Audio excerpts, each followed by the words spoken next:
Salam Dugem. Salam Dugem. Hari ini sangat luar biasa acara ini bisa berjalan kembali. Dan saya bersyukur kalau hari ini saya ditemenin dengan narasumber, yaitu Bapak Pendeta Yosua. Dan hari-hari ini sedang viral sekali dan marak sekali. Ternyata dari zaman saya dulu tahun 90-an sampai sekarang tuh masih ada. Hari ini kita mau bahas tentang kasus bullying atau perundungan. Siap. Ya Pak? Siap. Jadi ternyata itu nggak habis-habis Pak. Dari zaman ke zaman, bahkan kalau bisa di 30 tahun yang lalu, ternyata kasus itu terus ada. Kita khawatir masa depan generasi kita. Ya, dan termasuk masa depan anak kita nanti. Bangsa negara juga, Yes. generasi kita, anak-anak kita, bangsa depan negara gitu. Itu kalau menurut pandangan saya ya. Jadi bullying ini sangat memprihatinkan dan kita harus segera mengambil sikap dan tindakan untuk nyari solusi cari ya. solusi. Ya, bagaimana kalau kita minum sebentar?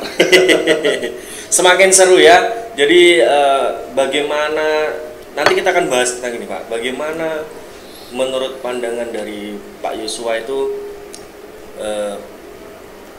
kasih masukan buat orang tua itu gimana memperhatikan anak-anaknya gitu. Ya. Supaya apa? Supaya di rumah itu juga orang tua tahu nih, kok ini ada sesuatu yang beda gitu kan, kita harus tahu gitu Pak. Menurut Pak Yosua gimana Pak? Masukan buat orang tua lah gitu. Iya. Jadi kita sudah mulai masuk nih ya, bagaimana kita menangani bullying itu ya. Nah, saya perlu jujur juga nih ya. Jadi perlu jujurnya begini. Satu, saya harus akui bahwa saya bukan ahli. Oke? Nah, saya hanya seorang guru. Tapi puji Tuhan di sisi lain saya sebagai hamba Tuhan. Ya. Oke? Nah, jadi bagaimana cara kita menangani ini? Ya, kalau saya cari sumber-sumber ya, itu banyak sekali. Silakan, ya kan? Nah, tapi di sini apa yang saya lihat, perhatikan, dan apa yang saya pahami dan apa yang menjadi masukan saya, juga terutama dari sudut pandang kerohanian. Ya. Nah, ya kan? Ya. Karena saya juga guru, dalam hal ini guru agama Kristen. Betul. Ya kan? Sebagai hamba Tuhan dan juga sebagai guru agama Kristen, ya kan. Nah, selanjutnya adalah dari sudut pandang pendidikan, seperti itu, dari sudut pandang pendidikan. Dan yang sebetulnya yang paling utama adalah dari sudut pandang lingkungan keluarga, gitu. Jadi ya sebetulnya ada banyak faktor lah ya, tapi coba kita persempit aja. Menurut pandangan saya gitu. Betul. Ya, kita persempit aja. Nah, yang tadi saya bilang efek domino ya, seorang anak itu menjadi pembuli ya, ternyata kalau diselidiki dia pernah jadi korban bullying juga. Nah, sekarang pertanyaannya, dia korban bullying dari siapa? Ya kan? Ya. Yang paling umum ya korban bullying dari lingkungan, benar nggak? Nah, berarti bagaimana sekarang kita harus menangani lingkungan. Tapi yang bisa juga yang tidak disadari, dia sebenarnya korban bullying dari orang tuanya. Nah, tanpa disadari. Tanpa disadari. Lalu kok orang tua ya tanpa disadari. Nah, apalagi kalau orang tua yang dengan sengaja sebetulnya, entah dia sadar atau tidak sadar, ya kan? Nah, jadi di situ ada faktor emosional juga.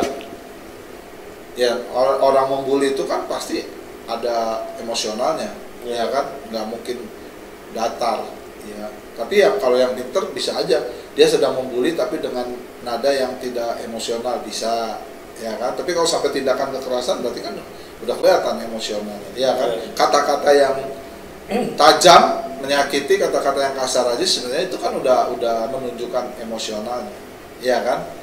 Nah, jadi dalam hal ini kalau menurut pandangan saya ya, bagaimana kita menangani bullying itu, guru juga sebetulnya sekali lagi sih terbatas dan tidak terbatas. Nah, berapa persen aja gitu ya? Ya, tapi kalau sekolah sekarang kan sebenarnya guru lebih banyak ya. Coba aja perhatiin di sekolah anak itu berapa jam? Dari jam 7 sampai jam 3. 7, 8, 9, 10, 11, 12, 1, 2, 3, 8 jam. 8 jam di Ya, lingkungan kan? sekolah ya. Di lingkungan sekolah. Sedangkan dia ketemu orang tuanya, kalau orang tuanya kerja pagi-pagi udah jalan. Iya kan? Dia paling ketemu malam. 2-3 jam gitu. 2-3 jam. Sebetulnya sama orang tua lebih sedikit waktunya. Di zaman sekarang nih ya. Yeah. Nah, si anak itu lebih banyak di sekolah dan lebih banyak juga di lingkungan. Setelah pulang sekolah, pasti kan dia kembali ke pergaulannya.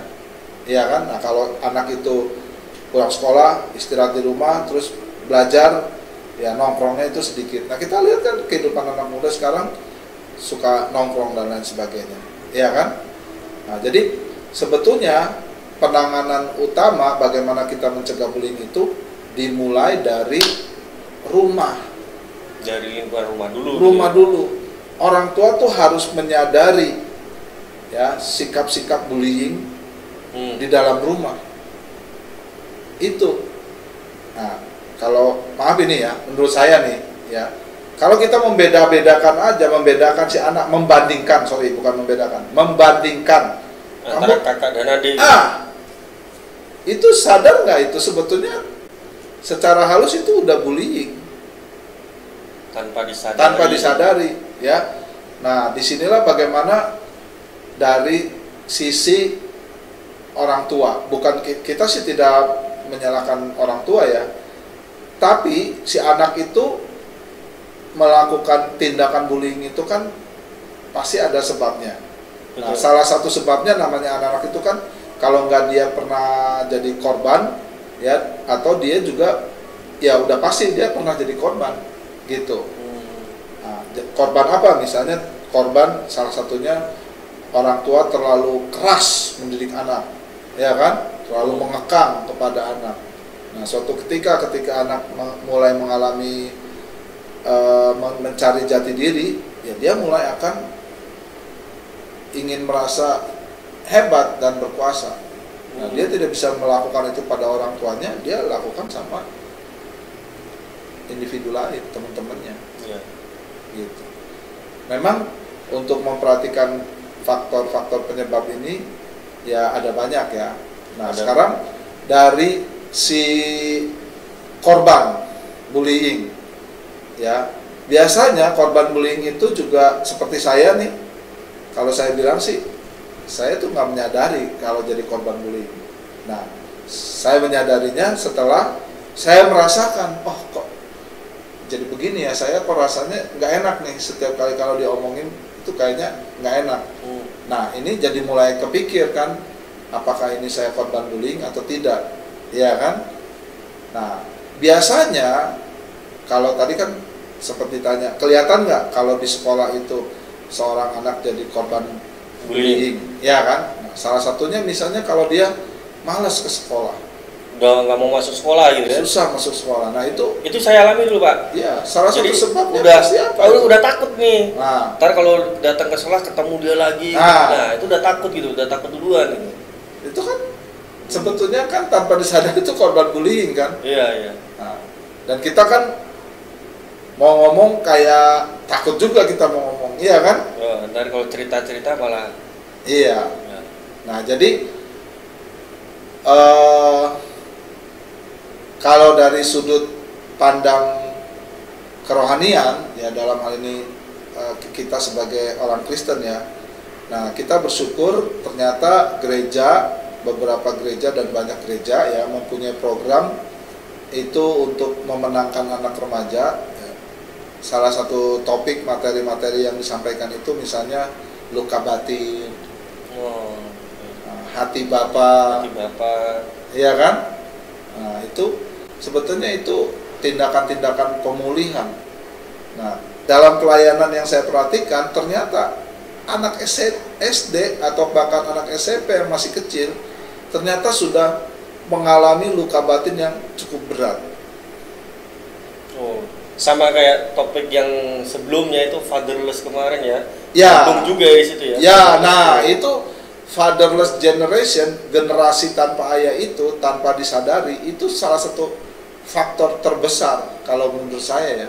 Karena dia tidak mengalami figur ayah. Ya. Dia tidak ngerti didikan ayah, didikan yang sebenarnya terhadap dia. Sehingga dalam pergaulan juga akhirnya dia merefleksikan itu, memantulkan itu. Gara-gara dia, itu salah satunya.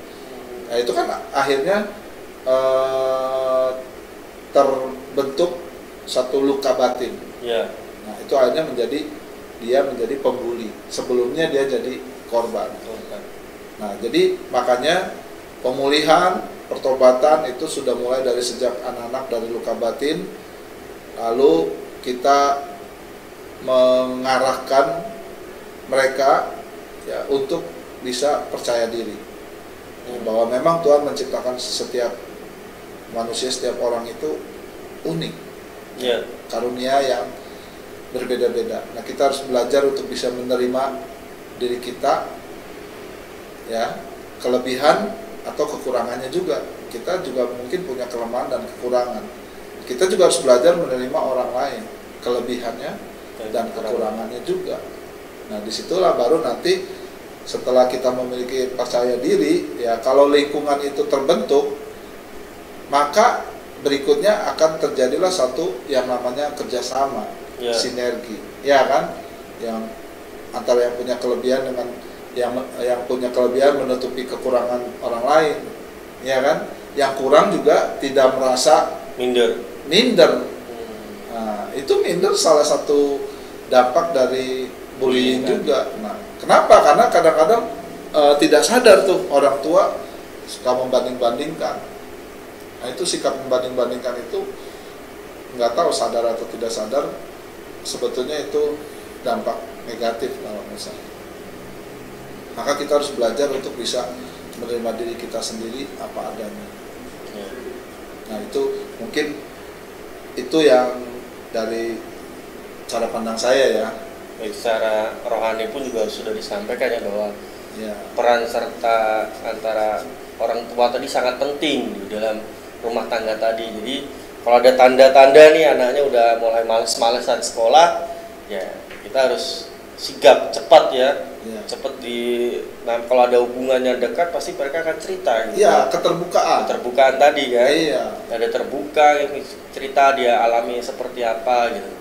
Ya kita sebagai orang tua harus memperhatikan anak-anak kita gitu kan. Iya, betul. Kalau dari Bapak kan sebagai pendeta juga gitu. Jadi bisa nggak kita kasih masukan secara rohaninya itu terhadap yang jadi korban nih Pak. Sekarang yang jadi korban itu harusnya seperti apa, bisa dikatakan bagaimana cara menyelesaikan masalah bullying tadi gitu.